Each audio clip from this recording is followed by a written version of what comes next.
Na verdade, um pouco do que a gente vai falar hoje na série sobre Davi tem a ver com esse jeito um pouco diferente de encarar algumas coisas com relação à religiosidade, Deus, igreja e a nossa postura diante dele. Essa é a quarta mensagem da série, Davi, um homem seguindo e segundo o coração de Deus. A Bíblia diz coisas fantásticas sobre Davi. Diz que Deus olhava para ele e via um cara muito, muito legal. Alguém disposto a fazer a vontade de Deus, indo, se necessário, até as últimas consequências. No entanto, a vida de Davi é uma vida muito real. É uma vida real como a minha vida, como a sua vida. E é por isso que a gente gosta dele. Porque Davi não é aquele tipo de herói inalcançável. Ele não voa, ele não tem visão de raio-x. Ele é um herói porque a Bíblia diz que ele é o homem segundo o coração de Deus. Mas como nós vimos na semana passada, inclusive, ele tem um monte de falha. Ele tem um monte de defeitos. Provavelmente Davi é um cara para quem a gente olha na Bíblia e diz: se esse cara consegue ser o homem segundo o coração de Deus, então talvez para mim haja alguma chance de eu ser alguma coisa diante de Deus. E aí, conforme nós vamos lendo, a história de Davi vai se tornando fantástica por causa disso. Hoje, especificamente, nós vamos ler um texto que é um pouco complicado, mas que eu particularmente acho fantástico na vida e na história de Davi. Muitas das percepções que nós vamos conversar aqui hoje, tem um livro chamado Transpondo Muralhas, de um pastor norte-americano chamado Eugene Peterson. Então, se você quiser ir para a fonte dessa mensagem e não ficar com essa imitação barata, você vai lá para a internet. Você que está nos ouvindo pela internet, está lá assistindo no YouTube, dá uma olhada, procura ali, digita lá no Google, Transpondo Muralhas, Eugene Peterson, e você vai achar esse livro em promoção em algum lugar. E se alguém quiser comprar esse livro também, a gente traz com um descontinho de sempre, tá ok? Mas essa mensagem de hoje tem algumas advertências. Como, por exemplo, dizer que todo relacionamento com Deus deve ser extremamente cuidadoso, porque Deus sempre envolve perigo. Relacionar-se com Deus é perigoso, porque na Bíblia mesmo, está escrito desde o começo que relacionar-se com Deus tem sempre a ver com eternidade. Seja vida eterna, seja morte eterna. Um relacionamento com Deus nunca é aquele relacionamento de mesmice, ou seja, se eu me relacionar com Deus, muito que bom. Se eu não me relacionar com Deus, também é a mesma coisa, tanto faz, porque no final das contas, Deus compreende tudo, o que vale é a intenção, e no final Deus vai estar contente com todo mundo. Quando a gente olha para a Bíblia, a gente vê que isso não é assim. Quando nós olhamos para a Bíblia de uma maneira séria, nós vemos que homens e mulheres que se relacionaram com Deus, sempre pisaram em ovos, porque eles nunca sabiam o que Deus iria inventar de fazer com a vida deles depois. O risco de se colocar diante de Deus, de se relacionar com Deus, de dizer para Deus, seja feita a tua vontade, é que vira e mexe, Deus pode ouvir a nossa oração e resolver fazer a vontade dele. E cá entre nós, quando Deus resolve fazer a vontade dele em nossa vida, eu não gosto, você não gosta, ninguém absolutamente gosta, porque a vontade de Deus é geralmente contrária às nossas próprias vontades e o nosso próprio desejo. Por exemplo, nós gostamos de pecar. Deus não gosta desse negócio chamado pecado. Nós gostamos, de pensar em matar alguém quando essa pessoa nos faz mal. Esse é um pensamento muito natural. Se você não tem, você é uma pessoa superior, mas nós temos. A Bíblia diz, no entanto, que se alguém me faz mal, eu devo orar por ele, eu devo perdoar, eu devo abençoar aquele que me persegue. Assim, o relacionamento com Deus vai ficando cada vez mais complicado. O texto que nós vamos ler é emblemático no sentido de relacionar-se com Deus de maneira correta, reconhecendo quem Deus é e tentando o equilíbrio entre liberdade diante de Deus e sem vergonhice diante dele. Muita gente, ao usar o discurso de liberdade diante de Deus, se torna sem vergonha. E o texto vai falar um pouco sobre isso. Diz assim, o segundo livro de Samuel, capítulo 6, que é o texto que nós vamos ler. De novo, Davi reuniu os melhores guerreiros de Israel, 30.000 ao todo. Ele e todos os que o acompanhavam partiram para Baalim, em Judá, no estado de Israel, para buscar a arca de Deus. Arca sobre a qual é invocado o nome do Senhor dos Exércitos, entronizava entre os querubins acima dela. Eles puseram a arca de Deus num carroção novo e a levaram da casa de Abinadab na colina. Uzá e Aiô, filhos de Abinadab, conduziam o carroção com a arca de Deus. E Aiô andava na frente dela. Uzá e Aiô não são baianos, é uma coisa importante a se dizer desde já, que parece, né? Estava lá o Suzá e Aiô, até parece uma coisa meio estranha, né? Um culto afro, né? Estava lá o Uzá e Aiô dançando na frente da arca, mas não era nada disso. Tire essa percepção da sua cabeça, porque não era. Deixa eu falar um pouco sobre a arca. A arca simbolizava para o povo judaico o centro da adoração de Deus e da própria presença de Deus. Dentro da arca, tá, que é conhecida como a Arca da Aliança, que você deve ter tido talvez o primeiro contato com ela no primeiro filme de Indiana Jones, quando ele tenta encontrar a... Como é que é? Indiana Jones? E a Arca Perdida. É mais ou menos isso. Que é o primeiro livro, o que eles estavam buscando era essa arca aqui, porque há sobre a arca, há em volta dela uma mística de que a arca em si traz sorte ou azar, dependendo de quem a segura. E esse texto vai mostrar algumas outras coisas diferentes sobre isso. Mas a arca era algo que tentava trazer ao povo de Israel o centro de um culto ideal e real. Dentro da arca havia as tábuas da lei que Deus tinha dado para Moisés lá no Sinai, que era uma lembrança da orientação de Deus, da instrução de Deus.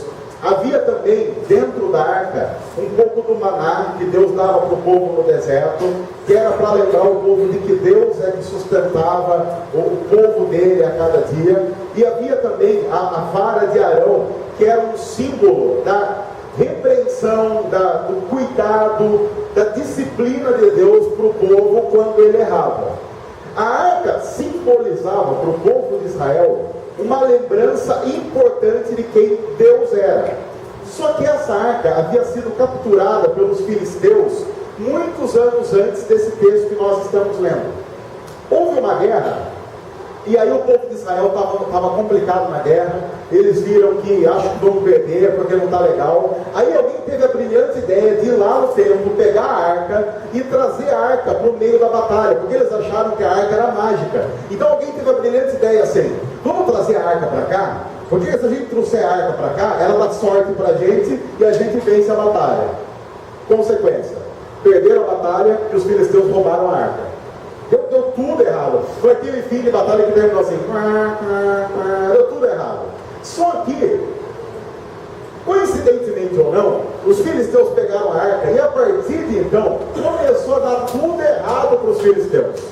Eles começaram a perder umas batalhas que não perdia, começaram a ter doença que não tinha. Aí alguém dos filisteus, que também era um povo muito místico, cheio de signos, zodíaco, aquela coisa toda, alguém dos filisteus falou assim: gente, será que essa arca não trouxe uma zica pra gente? Essa arca está zicada, essa arca deve ter algum sapo enterrado dentro. Vamos fazer o seguinte, vamos devolver esse negócio? Aí eles devolveram esse negócio e aí, consequentemente, a arca foi parar onde ela estava agora. Só que daí, ninguém do povo de Israel foi buscar a arca, os filisteus deixaram a arca lá, Abinadab olhou para aquilo e falou: bom, já que ninguém quer, colocou em casa. Então devia ser muito engraçado a casa de Abinadab. Você chegava lá, em vez de ter uma Bíblia aberta no Salmo 91, tinha a arca. E cá entre nós era algo até mais interessante, né? Imagina você chega na casa de alguém: ô Abinadab, o que é isso? Ah, a Arca da Aliança. O que tem dentro? Vem ver, rapaz, vem ver. Chega aí. Aí você abria. Que não tinha lá aqueles olhos na época. Aí o que isso aí? Essas tábuas aí? Mas que é de Moisés. Tábua de Moisés. Olha, rapaz, que legal. Aí o pessoal não tinha cuidado, dava para a criançada mexer. Era criança correndo com tábua da aliança para cá e para lá. Teve um outro que já quis experimentar o maná, que estava velho, já reclamou. Tinha a vara de arame, uma criança pegava lá na cabeça da outra, abria o supercílio da outra. Ficou na casa de Abinadab um tempão lá, até que Davi, querendo reconstruir o culto e fazer de Jerusalém o centro do culto e da religiosidade judaica, ele pensa: uma das coisas que nós precisamos fazer para ter um local como centro da adoração nacional a Deus e unificação do próprio país é trazer a arca para Jerusalém. Então é isso que está acontecendo nesse texto. Davi reuniu uma galera para ir lá, perdemos a arca há tanto tempo e não fomos buscar até agora, que os filisteus devolveram. Então vamos lá buscar a arca, é isso que acontece. Então a gente tem até uma foto, nós estamos cheios de fotos agora, é uma coisa maravilhosa. Vou pedir que o pessoal apague a luz para a gente ver a foto, porque eles sabem exatamente onde a arca estava. E tem até uma igreja hoje, se você vai para lá, exatamente no lugar onde estava a arca, na casa de Abinadab, tem uma igreja. Então a gente tem uma foto para mostrar onde estava a arca. Olha para cá isso. Está vendo aquele pontinho branquinho lá no meio? Lá em cima? Eles saem, não, para cá, aqui, para cá, de lá, aqui. Ah, não, aqui não tem. Meu Deus do céu, bom, dentro de onde passou aquele peio longo, sei lá. Peio longo, deve ser um demônio. Ah, meu Deus. Bom, dá para você ver que tem um pontinho branco aqui no meio, ali em cima, não tem? É ali que era a casa do nosso querido Abinadab, ali que ficava a arca. Então o que Davi tinha que fazer era descer e ir nessa minha direção direita. Ele ia para lá, ia caminhar um bom, aqui ficava em Jerusalém, ficava lá naquele canto e por aí vai. Ok? Então fica ali, é ali onde eles tiveram que buscar a arca. Se você tiver a oportunidade de ir para Israel hoje, você consegue visitar o local exato, que é esse que está narrado aqui na Bíblia. Ok? Só que naquela época da Bíblia tinha essas casas, era tudo. Tinha criançada brincando na casa de Abinadab, alguém brincando de arca e por aí vai. Imagina só uma criança meio desavisada e volta a esconder dentro da arca. Se tornou campeão mundial de esconde-esconde, ninguém nunca achou. Acharam os nossos lá depois. Bom, foi acender a luz, agora acho que já deu para ver. É mais ou menos isso. Vamos lá, continuar o texto. Davi e todos os israelitas iam cantando e dançando perante o Senhor, ao som de todo tipo de instrumentos de pinho, harpas, liras, tamborins, chocalhos e símbolos, o que já é cá entre nós como um chute no peito de quem acha que para louvar a Deus tem que ser órgão de tubo e sei lá, porque em Israel, sei lá, como é que se toca chocalho? Como é que você toca um chocalho? O chocalho se chacoalha. Agora já imaginou, dependendo da igreja que você vai, se tem um chocalho, a pessoa tem que tocar chocalho meio assim. Parado. Porque dependendo do lugar que você vai, qualquer tipo de manifestação de alegria perante o Senhor é visto como irreverência. E aí os cultos de Israel eles tinham umas coisas meio estranhas, assim como instrumento de pinho, harpa, lira, tamborim, chocalho, símbolo. Eram umas coisas que faziam muito barulho, o pessoal não reclamava. Você não tem, inclusive, em Israel, a narração do pessoal falando assim, nossa, esse símbolo, sei lá, eu não gosto de símbolo, não dá para, sei lá, em vez de símbolo, tocar acordeão. Não tem jeito. Os instrumentos que Deus tinha escolhido eram esses. Quando chegaram à ilha de Nacon, Uzá, um dos baianos lá, esticou o braço e segurou a arca de Deus, porque os bois haviam tropeçado. E os bois tropeçaram, ele achou que a arca ia cair, então ele fez o que provavelmente a grande maioria de nós faria.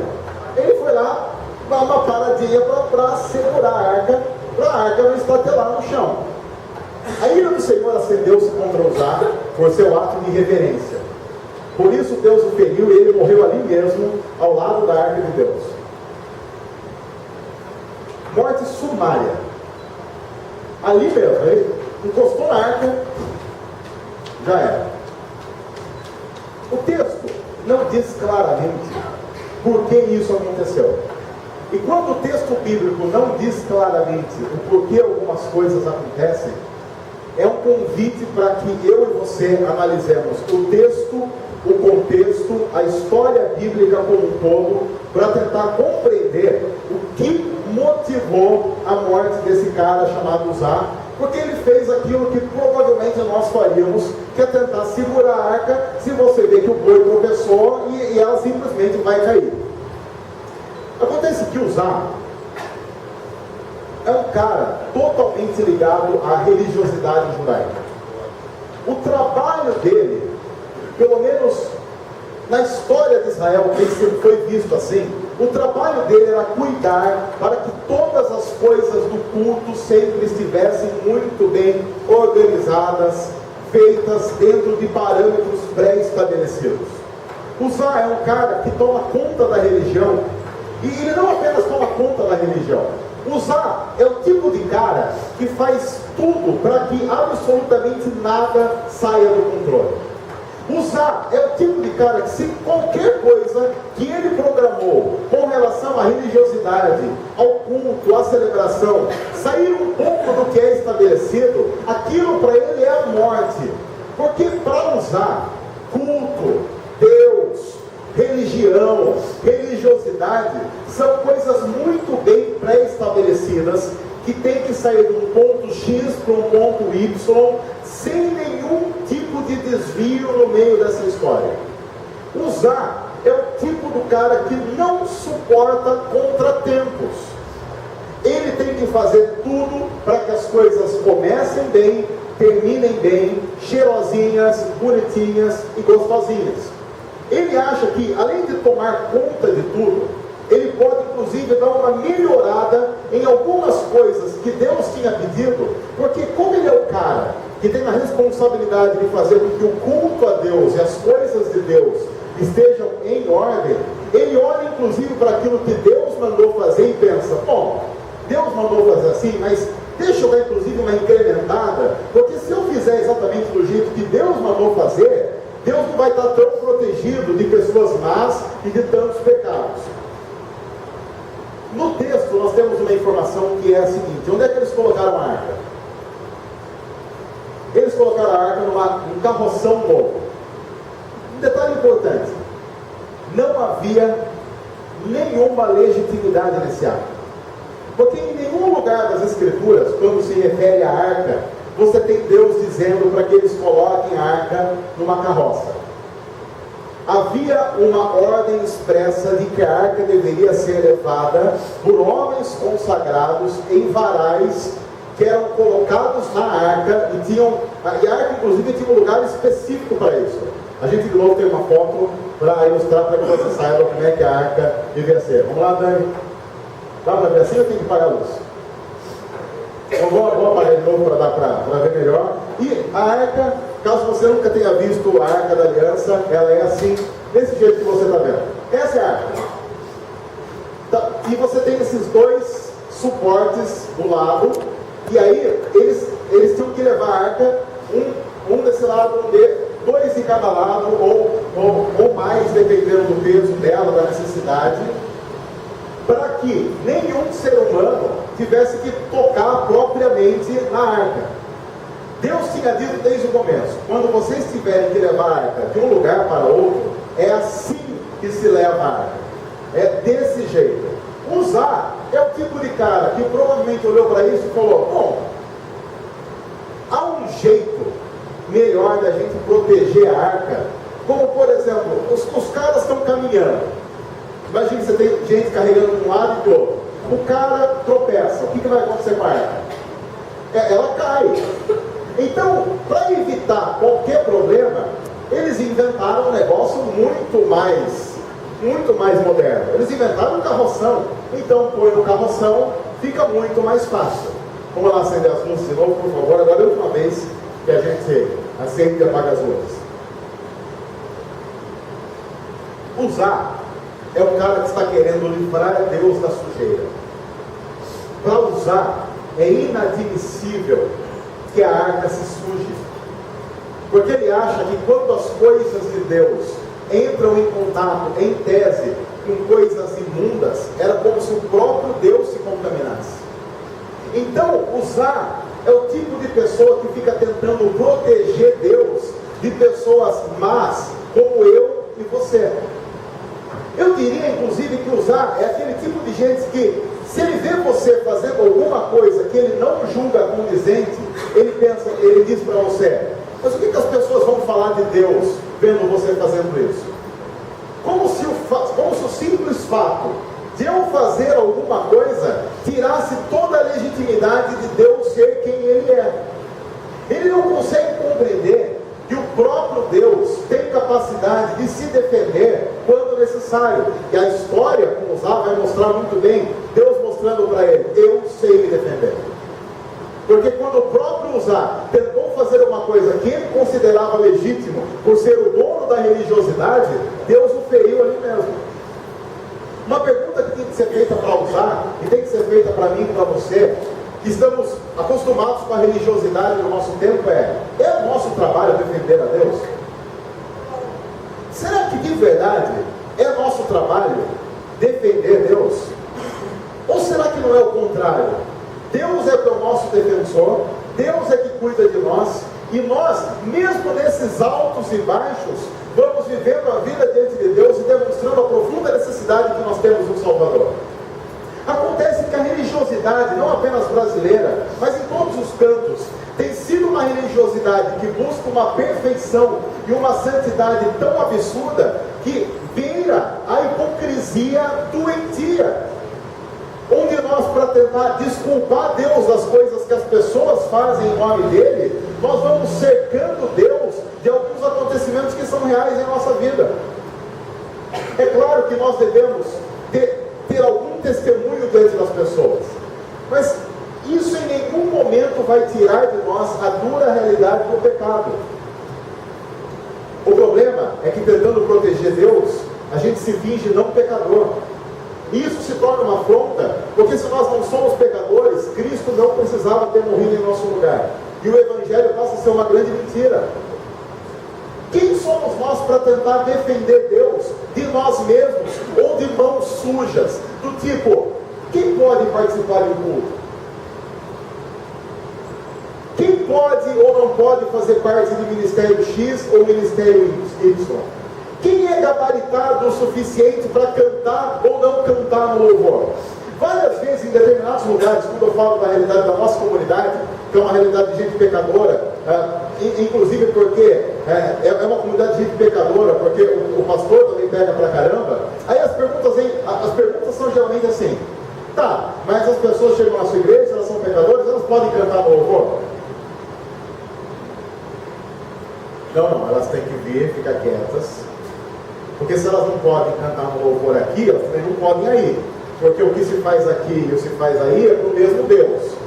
Então, mas e se as pessoas vão lá e veem que tem algum pecador no louvor? Então, elas vão se lembrar de quanto ela e quem está no louvor são carentes do Evangelho, da cruz, da graça, da misericórdia de Deus, e que absolutamente ninguém está lá por merecimento. Porque se é por merecimento, daqui a pouco o grupo de louvor fica insuportável.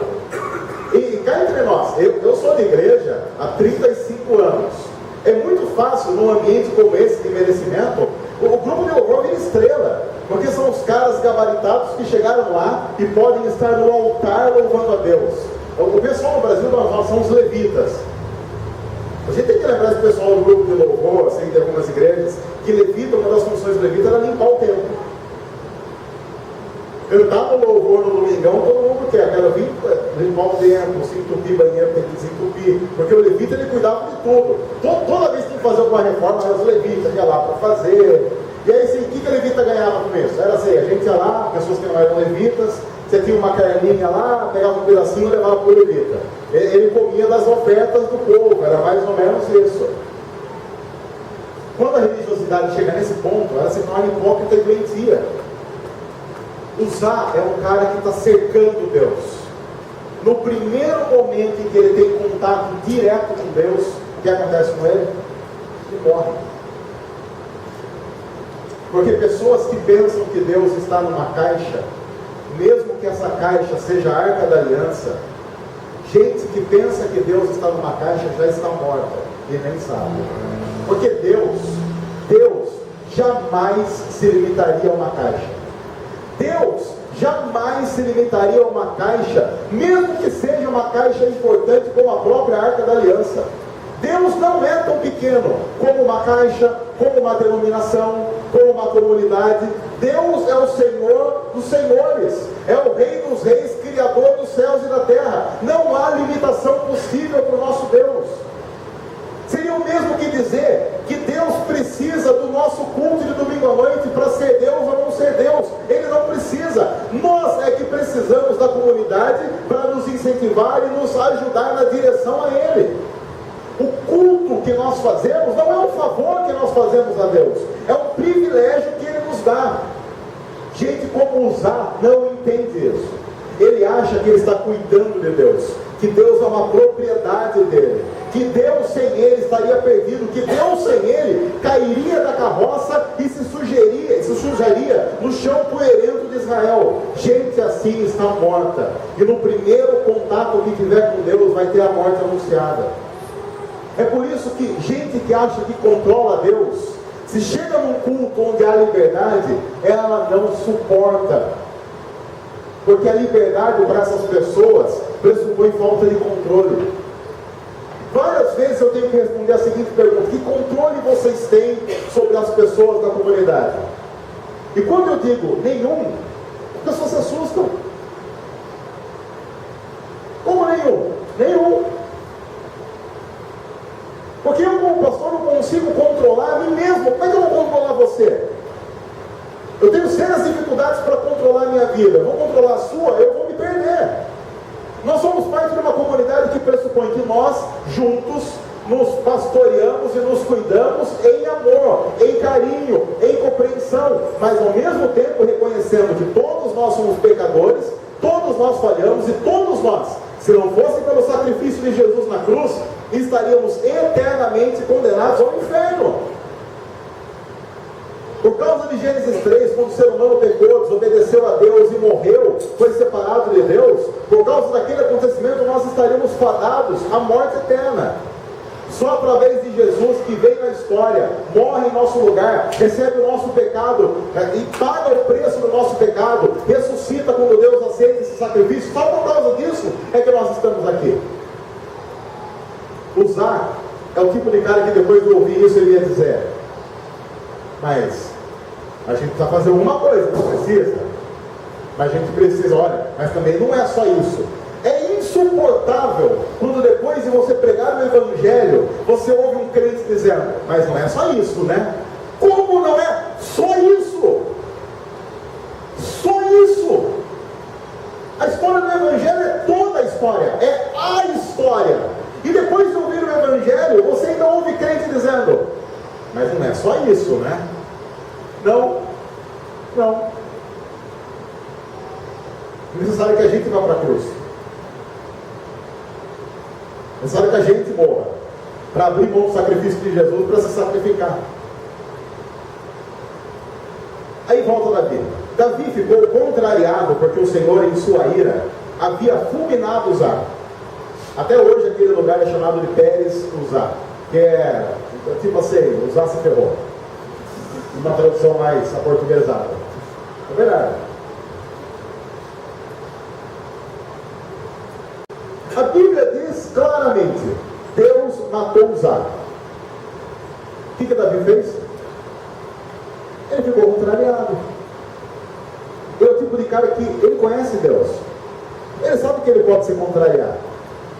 Porque ele sabe que, inclusive, isso mostra claramente que ele está vivo diante de Deus. Pessoas vivas se contrariam. Olha, deixa eu dizer uma coisa para você. Se você não teve crise com Deus, você não conhece Deus. Não conhece mesmo.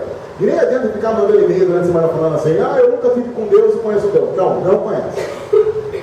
Você talvez conheça um pseudo-Deus que venderam para você, que ensinaram para você, mas que não é Deus.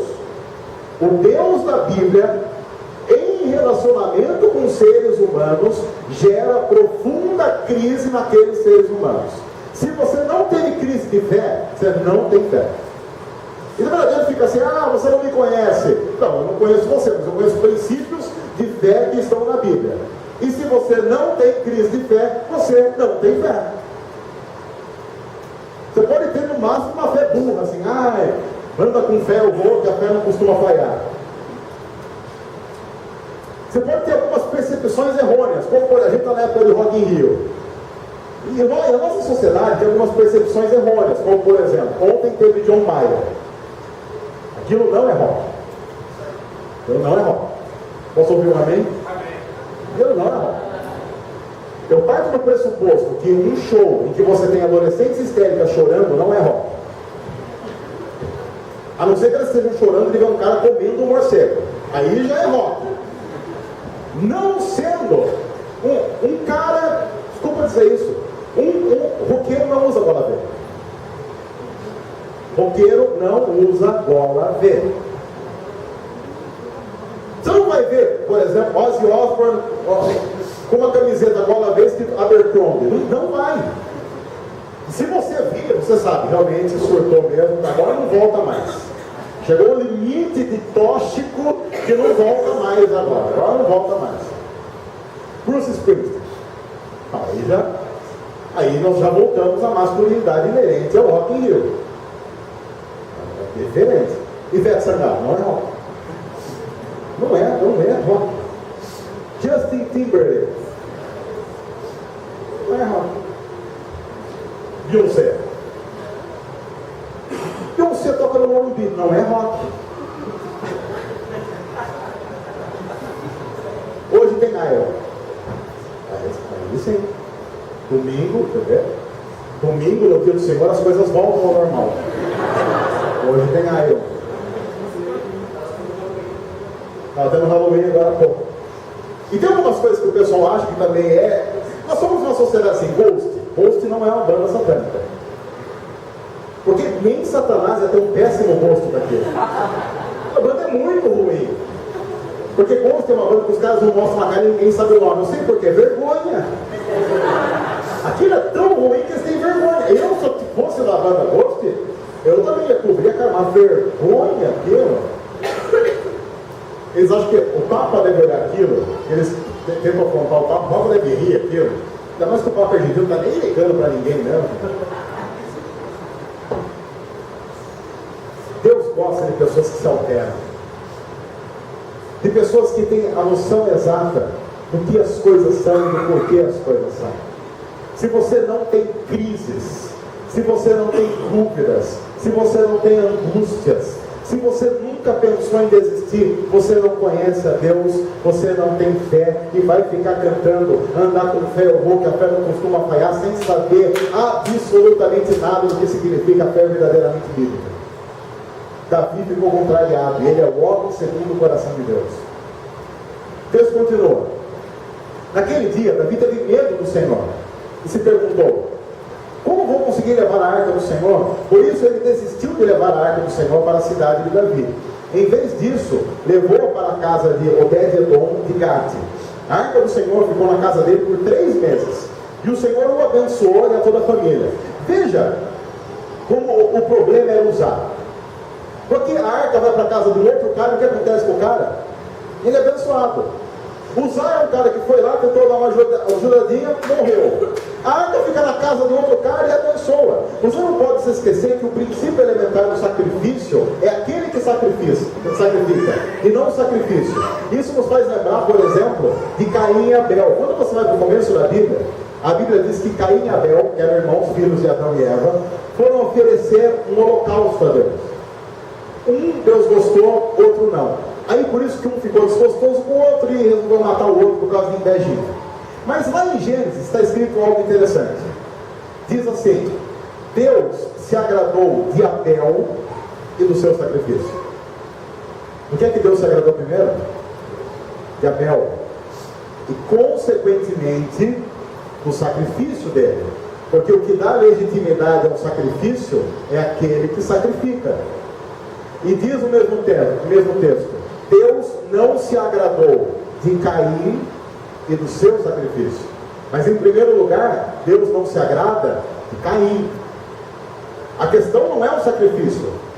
A questão é a pessoa envolvida nele.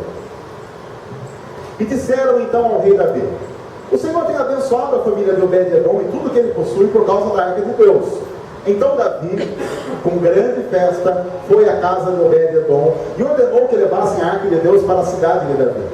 Quantos que carregavam a arca do Senhor davam 6 passos, eles sacrificavam um boi e um novilho gordo. Eu queria ter participado disso. A cada 6 passos, ele matar um boi, significa, no mínimo, que a cada 6 passos dos caras você tem uma picanha nova. E um novilho, você tem carré e picanha a cada 6 passos. Você tem tudo. Imagina o pessoal sai de Obed-Edom com, sei lá, 80 quilos, depois de caminhar muito, chega em Jerusalém com 85. Nossa, amor, como é que foi caminhar? Ah, foi duro, até mancha de gordura, o cara querendo falar para a esposa que sofreu. E assim, Eles não tomavam assim, não tinha tubaína, por exemplo, Guaraná Jesus. Era aquele vinhozinho, então era um carrezinho, um vinhozinho, uma picanha, outro vinhozinho, e por aí vai. O pessoal vegetariano já estava criticando a terra uma hora dessa, e Deus não estava nem ligando para esse pessoal também.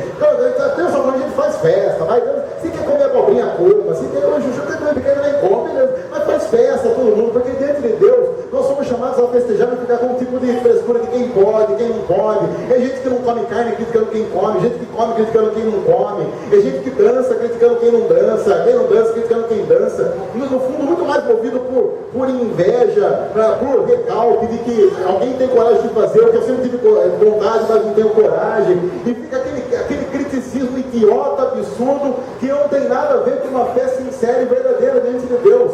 Os caras estão dançando, os caras estão celebrando, estão matando boi, estão matando novilho, estão fazendo festa diante de Deus, e mais importante, Deus está se agradando deles. Você vê, inclusive, que não há uma liturgia aqui, né? Está tudo muito espontâneo, assim, dá 6 passos. Já imaginou?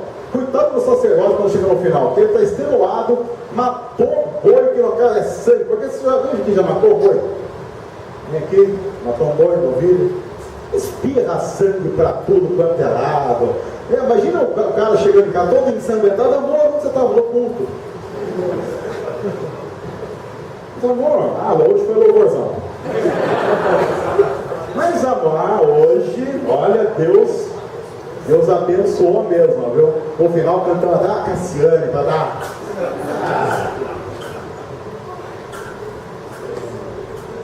Davi, vestindo o colete sacerdotal de linho, foi dançando com todas as suas forças diante de Deus.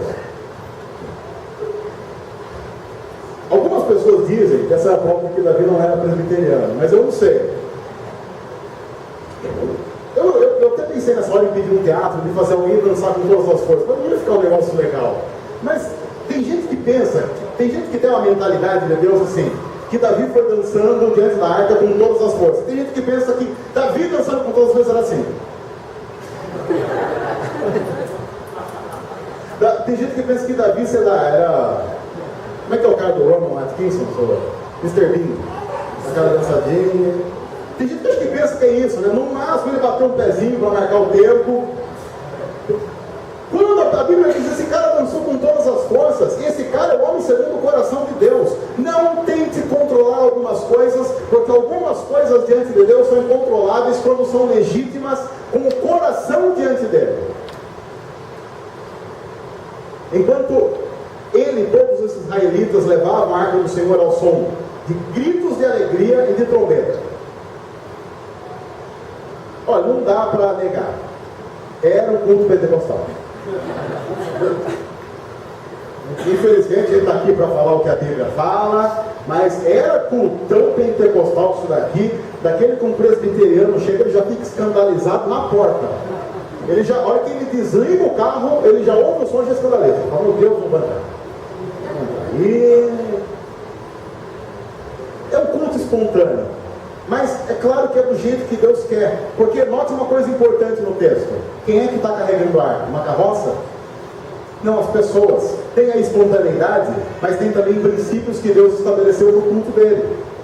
É fantástico esse texto, porque ele está dizendo, é tudo muito espontâneo. No entanto, algumas coisas que Deus disse para fazer são feitas da maneira como Deus disse para ser feito.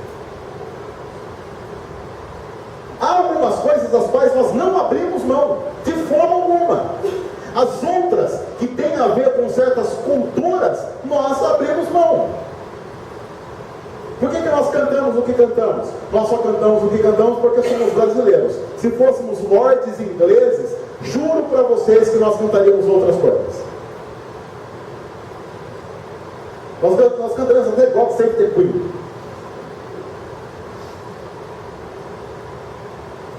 Por que nós usamos essas roupas? Porque nós somos assim. Por que o nosso layout é assim? Porque é assim que nós somos. Só isso. Mas nós não abrimos mão de uma pregação centrada em Cristo Jesus, que Ele fez por nós. Não abrimos mão do Evangelho, não abrimos mão do senhorio de Cristo, não abrimos mão de termos um espaço para orarmos juntos, para cantarmos juntos, para celebrarmos aquele que é o doador da vida. Não abrimos mão de algumas coisas imprescindíveis, como o batismo cristão, como a ceia cristã. Nós não abrimos mão daquilo que está dito na palavra de Deus nas Escrituras. O restante, se nós tivermos o desafio da contextualização, nós vamos contextualizar. Porque nós não queremos ser uma igreja respondendo a perguntas que foram feitas na década de 60. E me desculpe, mas dependendo do lugar onde a gente entra, as respostas são as corretas, mas para as perguntas que ninguém mais faz. Como, por exemplo, às vezes eu tenho que responder se na minha igreja tem bateria. Tem, de celular inclusive, todo tipo de bateria. Olha só o texto indo para o final. Aconteceu que, entrando a arca do Senhor na cidade de Davi, Mical, a filha de Saul, aquela que Davi ganhou na aposta com Golias, lembra? A bonitona lá, que eu falei que, daí eu falei, ela fez uma brincadeira com o paniquete, a Débora já brigou comigo em casa. Observava de uma janela, porque ela não tinha ido para o cultão, ela era de uma janela mais tradicional, uma pessoa aí mais, reformada. E ao ver o rei Davi dançando e comemorando perante o Senhor, ela o desprezou em seu coração. Sabe por que ela faz isso? Porque ela acha que Davi é muito importante para se rebaixar a ficar louvando de maneira espontânea. Mical é o tipo de pessoa que acha que a gente deve usar Deus em nosso benefício. E se o fato de nos relacionar com Deus tira de nós a pompa e tira de nós um pouco do sucesso pessoal e da fama, então a gente deve optar pelo sucesso pessoal e pela fama. Porque Deus às vezes coloca você em situações constrangedoras. E quando Deus colocar você em situações constrangedoras, abra a mão de Deus e fique com a sua própria vida. Fique com o seu status. Mical achava que Davi devia ser um monarca, um gentleman. Tem gente que diante de Deus assume uma postura no mínimo esquizofrênica. Você já notou isso? Às vezes é muito engraçado, porque às vezes a pessoa está... começo de culto tem isso, né? A pessoa está batendo papo, ela está lá, aí vai começar o culto. Ela faz uma cara de santidade, tipo assim, preciso enganar alguém. Sei lá, tem gente que acha que ambiente de culto, inclusive, não combina com um sorriso. Então a pessoa fica com aquela área. Tem gente que acha que a santidade tem a ver com seriedade. Como assim? Tem gente que acha que, por exemplo, Deus não gosta de piada. Não, Deus não gosta de piada ruim. E piada ruim ninguém gosta. Sei lá, pega umas piadas aí contadas por quem? Ô Rodrigo, não tem graça, ninguém acha graça. Ninguém no mundo. A turma não aguenta mais. Mateus tem umas piadas. Mateus, para você ter uma ideia, ele estuda física, não educação física, física mesmo. Então você imagina um humor refinado. É uma coisa maravilhosa, aquele tipo de coisa aqui. Piadas excêntricas. Quando ele conta, o diabo já fala assim, não fui eu, hein? Fui eu, não tenho nada a ver com isso. Mas Deus tem humor, você olha para a Bíblia, Deus é altamente humorado. O fato de Deus ter salvado a gente, já é algo para a gente rir mesmo. Porque, como assim? Aí você olha para a Bíblia, tem umas coisas interessantes, tem mula falando. Verdade, na Bíblia tem mula falando. Na Bíblia tem Pedro, a vida de Pedro é uma comédia. Monty Python não faria melhor do que a Bíblia diz sobre Pedro. O cara andando sobre as águas e afundando, mas aquilo foi engraçado. Eu vou querer chegar no céu e assistir essa cena do lado de Pedro, você ferrou, hein? Eu tô meio encharcado, cabelão molhado, um frio desgraçado que ele devia estar, o pessoal tirando o sarro dele. Ou você acha que quando ele chegou de volta no barco, o Judas falou assim, ai, misericórdia, irmão. A gente acha que o mundo da Bíblia é envolto numa aura espiritual em que as pessoas praticamente não tinham gases.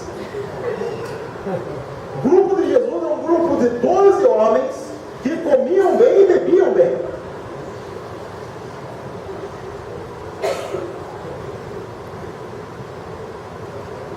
Porque Deus é real. O problema de Mical é que ela se sentiria bem do lado, sabe de quem? De Uzá. Mical também não sabe que quem tenta cuidar de Deus morre. Guarde essa frase. Quem tenta cuidar de Deus morre. Só vive aquele que é cuidado por Ele. A nossa função na história é de sermos cuidados por Deus, e não cuidado. Porque Deus está longe de ser um patife que precisa ser cuidado por gente tão ruim como eu e você.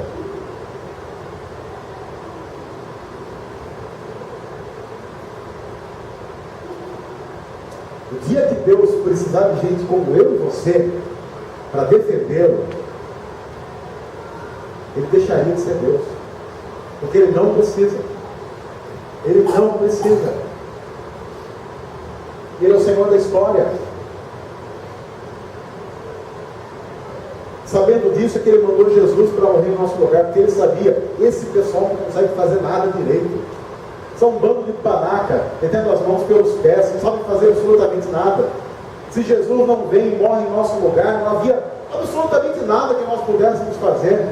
Toda a história está centrada nele. Ele que cuida, Ele que salva, Ele que resgata, Ele é o Redentor.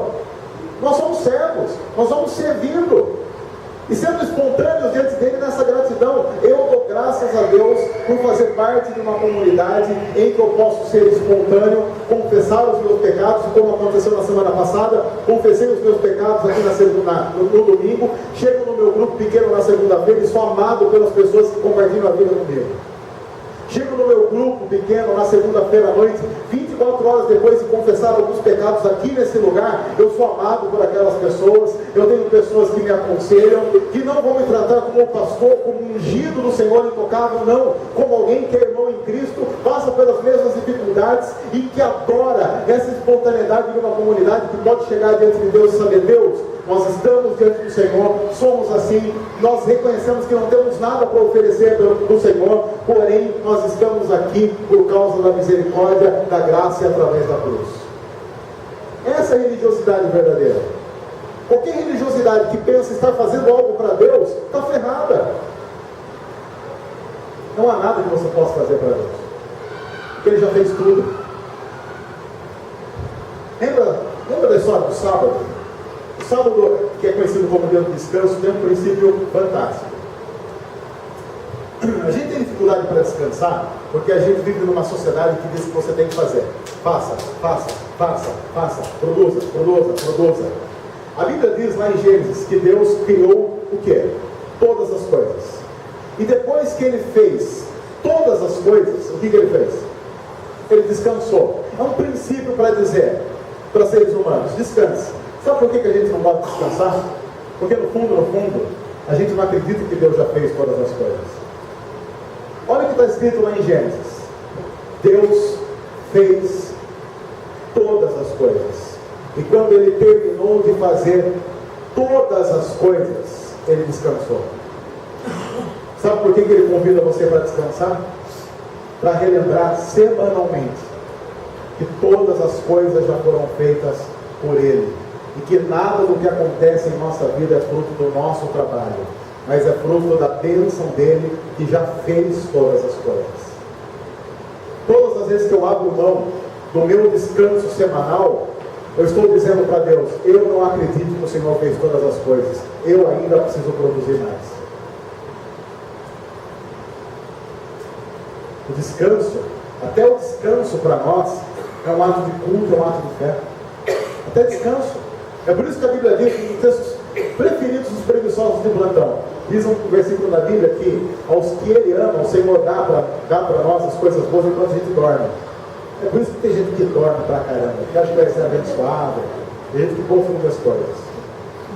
O texto termina dizendo, a gente vai terminar: eles trouxeram a arca do Senhor e a colocaram na tenda que Davi havia preparado. E Davi ofereceu holocaustos e sacrifícios de comunhão perante o Senhor. Daqui a pouco o crente vai entrar na história na roupa de Mical, fiquem vendo. Após oferecer os holocaustos e os sacrifícios de comunhão, ele abençoou o povo em nome do Senhor dos Exércitos. E olha o cultão dos crentes, cultão bom demais, eu queria participar dele. Teve churrascos. Cada 6 passos, boi e novilho. Quando chega, termina, ele tem um pão. Quem estava com fome? Você podia ser um monte de gordo, né? Porque o cara vai comer um churrasco, ele vai comer um pãozinho para dar aquela sentada no estômago. Um pão, um bolo de tâmaras e um bolo de uva passas a cada homem e a cada mulher israelita. O cara foi para o churrasco e voltou com uma quentinha. Então todo o povo partiu, cada um para a sua casa. Voltando Davi para casa, para abençoar a sua família, Mical, filha de Saul, saiu ao seu encontro e ele disse: como o rei de Israel se destacou hoje, tirando o manto na frente das escravas e seus servos, como um homem vulgar. Mas Davi disse a Mical: foi perante o Senhor que eu dancei, perante aquele que me escolheu em lugar de seu pai ou de qualquer outro da família dele, quando me designou soberano sobre o povo do Senhor. Sobre Israel, perante o Senhor celebrarei e me rebaixarei ainda mais e me humilharei aos meus próprios olhos, mas serei honrado por essas escravas que você mencionou. E até o dia de sua morte, Mical, filha de Saul, jamais teve filhos. A gente não sabe se ela não teve filhos porque Deus a deixou estéril ou porque simplesmente Davi falou: não tem mais sexo nessa casa. Um dos dois aconteceu. Ou Davi não a procurou mais, que ficou bravo com a história. Eu ficaria, mas não ficaria. Uma mulher chata, rapaz. Aquela mulher que você acaba de celebrar a graça de Deus e fala: nossa, precisava de tudo isso? Precisava. Foi até pouco. Precisava dançar desse jeito? Precisava. Não podia ser uma coisa mais comedida? Não podia. Vocês não podiam ser mais sérios? Não. Ele não pode. Na verdade, a gente é mais sério do que devia. Ai, porque não. Ah, porque olha, o que o pessoal vai pensar? Deixa eu dizer uma coisa com toda sinceridade, com todo carinho. Mas carinho sincero também, porque assim, aquele carinho também, se não aceitar como carinho, beleza, se não aceitar como carinho.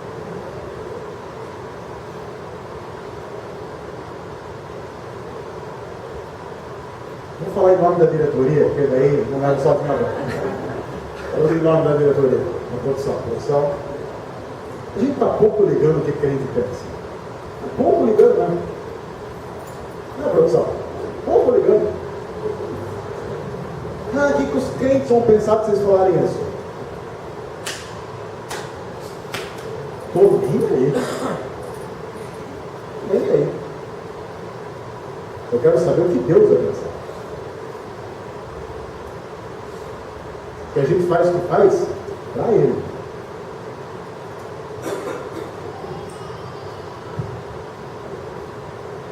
Porque se Deus não se agradar de nós, mesmo que todos os crentes do mundo se agradem, nós estamos ferrados. Viu? Senhor, a Bíblia diz que de criança e pequenos defeitos Deus suscita o verdadeiro louvor. É a confirmação.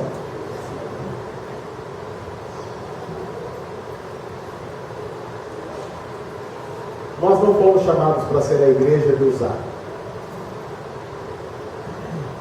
Onde Deus está numa caixa e a gente fica protegendo da sujeira do mundo. Nós somos chamados para ser uma igreja que suja os pés, suja as mãos, se suja, mas constantemente se banha naquele que é a água que mata toda a sede de Jesus Cristo. Nós nos lavamos no sangue do Cordeiro. Por isso que diante de Deus, mesmo nos sujando na sujeira do mundo, nós ainda somos limpos, para a glória dele, e pela graça dele. Que ele nos abençoe. Senhor, obrigado por estarmos juntos e por podermos celebrar a vida do Senhor em nós. Ensina-nos a sermos Davi nessa história e não usar. Tem misericórdia de nós, se um dia nós tentamos controlar o Senhor. Para que o Senhor haja em nós e através de nós, do jeito que o Senhor quer. Em nome de Jesus. Amém.